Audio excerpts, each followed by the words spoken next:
பாரதி படைத்த புதுமை பெண்ணுக்கு இலக்கணமாய் பிறந்த வீட்டு இல்லாமல் புகுந்த வீட்டின் செழுமையை பிரதிபலிக்கும் முகத்தான் இந்த நடுவர் இருக்கையை அலங்கரித்துக் கொண்டிருக்கும் அன்ன பாரதி அவர்களே. கரெக்டு தான்ப்பா. ஏன்னா என்னதான் நான் பிறந்த வீடு திருநெல்வேலினாலும் எல்லாரும் என்ன கோவில்பட்டி அன்னபாரதின்னு தான் சொல்லுவாங்களே தவிர திருநெல்வேலி அன்னபாரதின்னு சொன்னதில்ல. மனசாட்சியோடு தெளிவோடு தன்னுடைய கருத்துக்களை உங்கள் முன் சொல்ல வந்திருக்கின்ற எங்கள் அணியை சேர்ந்த வீராங்கனைகளே. லைட்டா துப்பாக்கி வச்சிருக்காங்க மேடம், துப்பாக்கி தெரியுது. புகுந்த வீட்டுல இருந்து அப்படியே நல்ல அழகா ட்ரெஸ் பண்ணி வந்திருக்கிற மகாராணி மகாராஜாக்களே.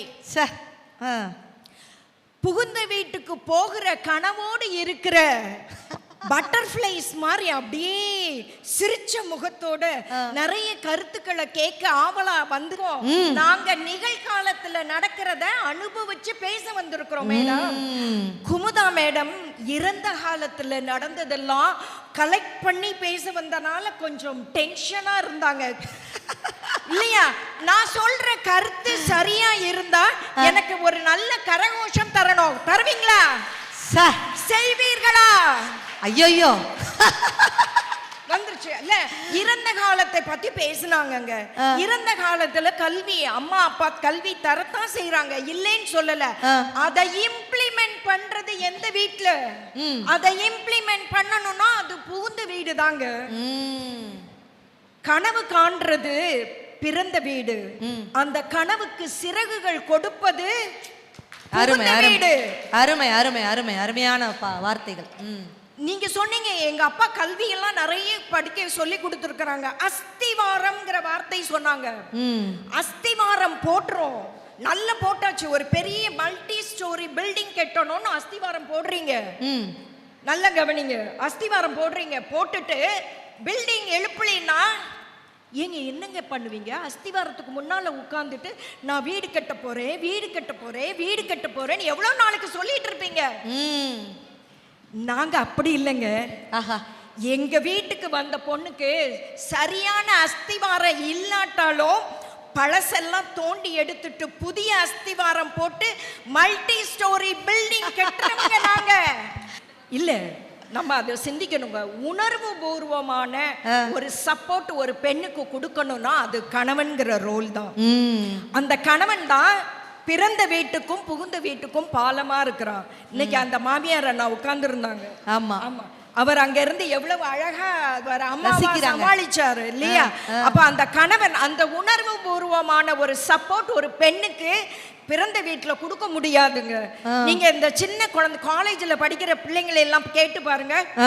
அவங்க ஐஏஎஸ் கனவு அப்பா சொல்லி இருப்பாரு, ஐஏஎஸ் ஆகணும், நீ பெரிய இன்ஜினியர் சயின்டிஸ்ட் ஆகணும், எல்லாம் சொல்லி இருப்பாங்க. சரி சரி, அந்த கனவோடு இருந்தாலும் அவளுக்கு பின்னாடி ஒரு 10 பசங்க சுத்துவானுங்க. உண்மையா இல்லையா? 10 பசங்க சுத்துறானுங்க. அவ படிப்பாளா? அந்த பசங்கள அவங்கள சரி பண்றதுக்கு தன்னுடைய நேரத்தை செலவு பண்ணுவாளா? யோசிச்சு பாருங்க, யோசிச்சு பாருங்க. 10 பசங்க இருப்பானுங்க. ஒருத்தனை வேண்டான்னு சொன்ன இன்னொருத்தன் வருவான், இன்னொருத்தனை வேண்டான்னு சொன்ன இதுக்கென்ன அம்மா சொல்லுவா ஐஏஎஸ் ஆகணும், படி படி படி படி. அப்புறம் லைஃப் பார்ட்னர்னு ஒருத்தரை செலக்ட் பண்ணிட்டு புகுந்த வீட்டுக்கு வர்றா பாத்தீங்களா? அங்கதான் ஆட்டமே ஸ்டார்ட் ஆகுது. நான் சொல்றது சரியா இல்லையா? நமக்கு லைஃப் பார்ட்னர்னு ஒருத்தர் வந்தாச்சு, அதுக்கப்புறம் அந்த லவ் அது எதுவுமே கிடையாது, எதுவுமே கிடையாது. ஒருத்தன் வந்தாச்சு, அவன் தான் நமக்கு பெட்டர் ஹாஃப் இல்ல, பெட்டர் ஹாஃப். அர்த்த நாரீஸ்வரர் மாதிரி நம்மளுடைய உணர்வுகளுக்கெல்லாம் அவன் தான் நமக்கு சப்போர்ட்டா இருக்கிறான். படி, நீ படிடி, நீ வேலைக்கு போ. இன்னைக்கு நம்ம நாட்டில் அதிகாரத்தில் இருக்கிறவங்க, அரசியல்ல இருக்கிறவங்க, பெரிய ஆளுமையில் இருக்கிற பெண்கள் எல்லாம் புகுந்த வீட்டுடைய சப்போர்ட்ல தான் இருக்கிறாங்க. புரிஞ்சுக்கணும் அவையோர்களே. இன்னைக்கு நம்ம நாட்டினுடைய முதல் ஹியூமன் பீயிங் யாரு? நம்ம ஜனாதிபதி அம்மையார் இல்ல, மதிப்பிற்கும் மாண்பிற்கும் உரிய திரௌபதி முர்மு அவர்கள். பாருங்க, அவங்க வீட்டில் பேஸ்மெண்ட் போட்டாங்க. போடலைன்னா நான் சொல்லலை, அம்மா அப்பாவை நான் குத்தம் சொல்லலை, போட்டாங்க. ஆனா அதுக்கப்புறம் அவங்களுக்கு வாழ்க்கையில் இன்னைக்கு இவ்வளவு உயரத்தில் வந்திருக்கிறாங்கன்னா அதற்கான தைரியமும் பயிற்சி செய்வதற்கான மனோ தைரியத்தையும் கொடுத்தது யாரு? நாங்க புகுந்த வீட்டுல சமையல் செய்யறோம்னு அத வேற ஒரு கண்ணோட்டத்துல பாக்கிறேன். நான் யாருக்கு சமையல் செய்யறேன்? என்னுடைய காதலர், என்னுடைய கணவர். அவருக்கு முன்னாடி எனக்கு ஒரு நிமிஷம், அதுக்கு முன்னாடி காதலன் யூ மீன் லவ்? அந்த கணவனுக்கும் அந்த குழந்தைங்களுக்கும் நம்ம சமையல் செய்து கொடுக்கறதே ஒரு பெரிய பாக்கியம்ங்க. அது யாருக்காக? நமக்காக, நம்ம குடும்பத்துக்காக நம்ம சமையல் செய்யறோம். அதனால அதையெல்லாம் நாங்க தவறாலாம் கருதல. அதெல்லாம் எங்களுக்கு பெருமைதான். அதே மாதிரி அந்த சமையல் கரண்டியை பிடித்த கைகள் தான் இன்னைக்கு பேனாவை பிடிச்சு எழுதுது இல்ல. நம்மளுடைய நிதி அமைச்சர் இருக்கிறாங்க, நிர்மலா சீதாராமன். உண்மையிலே மேம், இப்போ தீப்பெட்டி தொழிலாளர்களுடைய 100ஆண்டு விழா நம்ம கோயில்பட்டியில் நடந்துச்சு. அதில் நான் ஆங்கரிங் பண்ண நினைக்கும் போது உண்மையிலே ரொம்ப பெருமையாக இருக்குது. நிர்மலா மேம் வந்திருந்தாங்க. இல்லை நான் முதல்ல ஜனாதிபதி அம்மையா சொன்னேன். அந்த அம்மா அவங்களுக்கு 2 ஆண் குழந்தையும் ஒரு பெண் குழந்தையும். அந்த 2 ஆண் குழந்தையும் அடுத்தடுத்து இறந்து போகிறாங்க. அதுக்கு அடுத்த வருடம் கணவனும் இறந்துடுறாங்க. கணவனும் இறந்த பிறகுதான் அவங்க ஜார்க்கண்டுக்கு ஆளுநரா மாறுறாங்க. நல்ல பாருங்களேன். அப்ப இந்த தைரியம் எது கொடுத்தது? புகுந்த வீட்டுல கொடுத்தது. புகுந்த வீட்டினுடைய உறவுகள் அவங்களுக்கு அந்த தைரியத்தை கொடுத்தது. ஜார்க்கண்டுடைய ஆளுநரா 5 வருஷம் முழுமை செய்த முதல் பெண் ஆளுநர் அவங்கதான். இவ்வளவு சோகத்தை தாங்கினாலும் உணர்ச்சி பூர்வமான ஒரு சப்போர்ட்டை கொடுக்கிறது புகுந்த வீடு தான். அதே மாதிரி மதிப்புக்குரிய நிர்மலா சீதாராமன் அவர்களும் அதே மாதிரி தான். எவ்வளவு கடுமையா அவங்க வீட்டில இருந்து படித்திருந்தாலும் அந்த பயிற்சி செய்ததை இம்ப்ளிமெண்ட் பண்றாங்க. தன்னுடைய காதல் கணவனை 27 வயசுல கரம் பிடித்த பிறகு அதுக்கப்புறம் தான் அவங்க எவ்வளவு பெரிய அமைச்சர் பதவியெல்லாம் எடுக்கிறாங்க. எல்லாருக்கும் தெரியும், நம்ம அரசியல் இல்லை, அவங்க நிதி அமைச்சராக வர்றதுக்கு முன்னாடி பாதுகாப்பு அமைச்சராக கூட வந்தாங்க. எப்படிங்க இந்த தைரியம் ஒரு பெண்ணுக்கு வருது? நிறைவாக இல்ல, இந்த தைரியம் கொடுத்தது அந்த புகுந்த வீடு தான். அதே மாதிரி இன்னொரு அரசியல்ல இன்னும் ஒரு உதாரணம், சோனியா காந்தி அம்மையார் அவர்கள். நம்ம கட்சி இல்ல, சோனியா காந்தி அம்மையார் அவர்கள். அவங்க புதுசா நம்ம நாட்டுக்கு வரும்போது இந்திரா காந்தி அம்மையாருக்கும் அவங்களுக்கும் ஒரு சின்ன கான்ஃப்ளிக்ட் மாமியாருக்கும் மருமகளுக்கும் இருந்தது, உண்மைதான். ஆனால் அதுக்கப்புறம் அந்த மருமகள் நம்ம பண்பாடு கலாச்சாரத்துக்கு தகுந்த மாதிரி மாறி இருந்தாங்க. திடீர்னு அவருடைய கணவன் இறந்த பிறகு அவங்க பிறந்த வீட்டுக்கு போகாம புகுந்த வீட்டிலேயே நின்று தன் கணவர் செய்த அந்த நாட்டு பணியில தன்னையும் சேர்த்துக்கிட்டாங்க. இன்னைக்கு எவ்வளவு நேர்த்தியா உடை அணிறாங்க, எவ்வளவு கம்பீரமா நடக்கிறாங்க. இதெல்லாம் யார் கொடுத்தது? அருமை அருமை அருமை. புகுந்த வீடு கொடுத்த அந்த தைரியம். ஆகவே சொல்லி முடிக்கிறது என்னன்னா, நான் என்னுடைய கதையை சொல்லி முடிக்கிறேன். உங்க கதைக்குள்ளே வரலையா?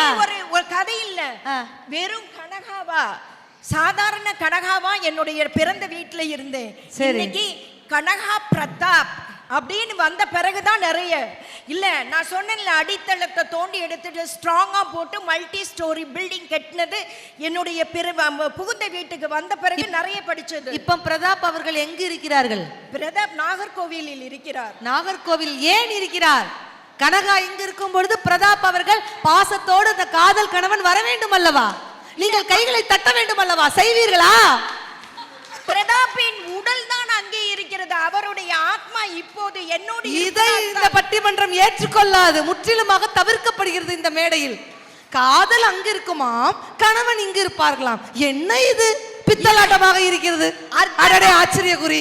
நடுவர் அவர்களே, அர்த்த நாரீஸ்வரர் என்று சொல்லும் போது நான் இங்க இருக்கும், நாம் ஏதாவது ஒன்று கேட்டு பிறகு என்ன செய்வது? அருமை. இத்தனை தைரியத்தையும் நடுவர் அவர்களுக்கு கொடுத்தது புகுந்த வீடு. ஆக மொத்தம் பேச்சாளர்கள் இருவரும் நடுவரை பந்தாடுகிறார்கள். நான் பாவம் அல்லையா?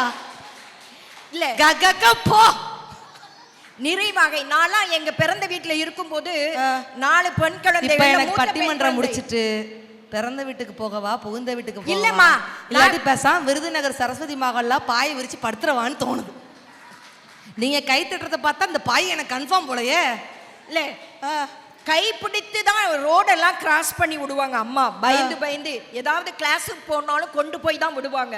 ஆனா கல்யாணம் ஆன பிறகு நீனே போய்க்கோ, முதல்ல கார் ஓட்டப்படி, அதுக்கப்புறம் 2 வீலர் ஓட்டப்படி, குழந்தைங்களை கொண்டு போய் விடுறது எல்லாம் செய்துக்கோ. ஈவன் அவரை கூட நான் பிசினஸ் இடத்துக்கு நான் தான் டிரைவ் பண்ணியே கொண்டு போய் விடுவேன். நீங்க டிரைவ் பண்ணி டிரைவ் பண்ணி ஏன் அவங்க டிரைவ் பண்றாங்க? அதனாலதான் பெண் டிரைவ்னே பேர் வச்சான். ஒரு கடிஜோக்க போட்டு விட்டேன், கையை தட்டி விடுங்க. திடீர்னு அது வேற உடையில கிராஸ் ஆகுது. இன்னைக்கு என்னுடைய வாழ்க்கையில் கனகா பிரதாப்பாக நான் உயர்ந்து நிற்கிறேன்னா அது என்னுடைய புகுந்த வீடு எனக்கு கொடுத்த ஆன்ம பலம், உணர்வு ரீதியான ஒரு பலத்தை கொடுத்ததால் இன்று நான் தைரியமாக இந்த மேடையில் புகுந்த வீடுதான் ஒரு பெண்ணிற்கு பெருமை சேர்க்கிறது என்று சொல்லி வாய்ப்புக்கு நன்றி கூறி அமைகிறேன். நன்றி, வணக்கம்.